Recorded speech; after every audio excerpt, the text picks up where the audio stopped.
Hello everyone, एक बार फिर से आप सभी का स्वागत है हमारे चैनल पे। पिछली वीडियो में हमने डिस्कस किया डिस्ट्रीब्यूटिव प्रोनाउन को। आज की इस वीडियो में हम डिस्कस करने वाले हैं रेसिप्रोकल प्रोनाउन यानी कि पारस्परिक सर्वनाम को। तो चलिए बिना कुछ देर किए वीडियो को शुरू करते हैं। नमस्कार दोस्तों, मेरा नाम है राहुल और आप सभी देख रहे हैं टारगेट क्लासेस को। तो जैसा कि आप देख रहे हैं कि हमने लिखा है रेसिप्रोकल प्रोनाउन, पारस्परिक सर्वनाम। अभी पारस्परिक सर्वनाम क्या है, किसे कहते हैं, चलिए जान लेते हैं।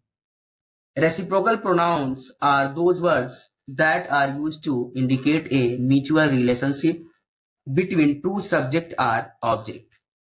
यानी कि पारस्परिक सर्वनाम वे शब्द हैं जिनका प्रयोग दो व्यक्तियों या वस्तुओं के बीच पारस्परिक संबंध को इंगित करने के लिए किया जाता है। तो रेसिप्रोकल प्रोनाउन होता है वह दो प्रकार का होता है, हमने यहाँ लिखा है। पहला होता है ईच अदर और दूसरा होता है वन अनदर।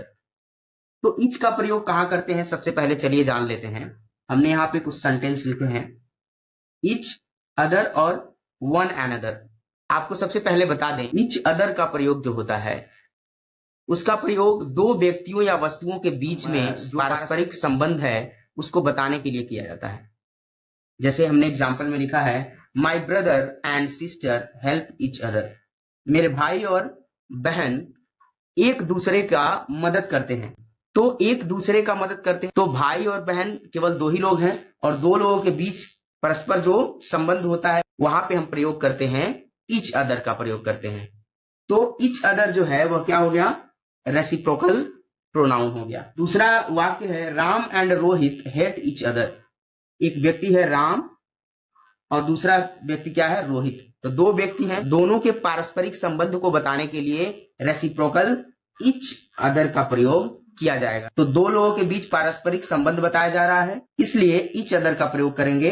तो ईच अदर क्या हो गया, रेसिप्रोकल प्रोनाउन। चलिए अब हम डिस्कस करेंगे वन अनदर का प्रयोग कहां करते हैं। तो सबसे पहले हम जान लेते हैं कि वन अनदर का प्रयोग कहां किया जाता है। जब दो से अधिक व्यक्तियों की बात की जाए, जैसे यहां लिखा हुआ है, all the boys are playing with one another, यानी कि सभी लड़के आपस में खेल रहे हैं।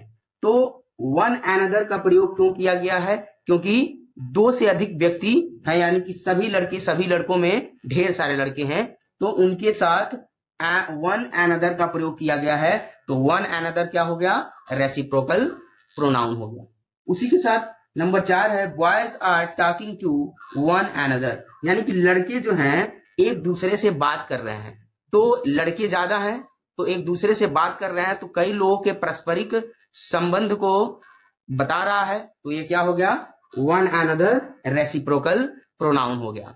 और एक बात और, जो रेसिप्रोकल प्रोनाउन होता है वह या तो वर्ब के ऑब्जेक्ट के रूप में प्रयोग होता है या तो प्रीपोजिशन के ऑब्जेक्ट के रूप में प्रयोग किया जाता है। जैसा कि आप देख सकते हैं कि हेल्प जो है वर्ब है और वर्ब के बाद ईच अदर का प्रयोग किया गया है, यानी कि वर्ब के ऑब्जेक्ट के रूप में ईच अदर का प्रयोग किया गया है। उसी प्रकार दूसरे वाले में है हेट। हेट क्या है, वर्ब, और यहां भी वर्ब के ऑब्जेक्ट के रूप में ईच अदर का प्रयोग किया गया है। उसी प्रकार तीसरा देखिए, तीसरा में दिया है प्लेइंग विथ, वर्ब के बाद क्या है, प्रीपोजिशन, और यहाँ पे जो वन अनदर का प्रयोग किया गया है वह प्रीपोजिशन के ऑब्जेक्ट के रूप में प्रयोग किया गया है। और नंबर 4 में भी प्रीपोजिशन के ऑब्जेक्ट के रूप में वन अनदर का प्रयोग किया गया है। और ईच अदर और वन अनदर का प्रयोग ऑब्जेक्ट के रूप में ही किया जाता है, सब्जेक्ट के रूप में नहीं किया जाता। तो आशा करता हूं कि आज का ये टॉपिक रेसिप्रोकल प्रोनाउन आपको अच्छी तरह से समझ में आया होगा।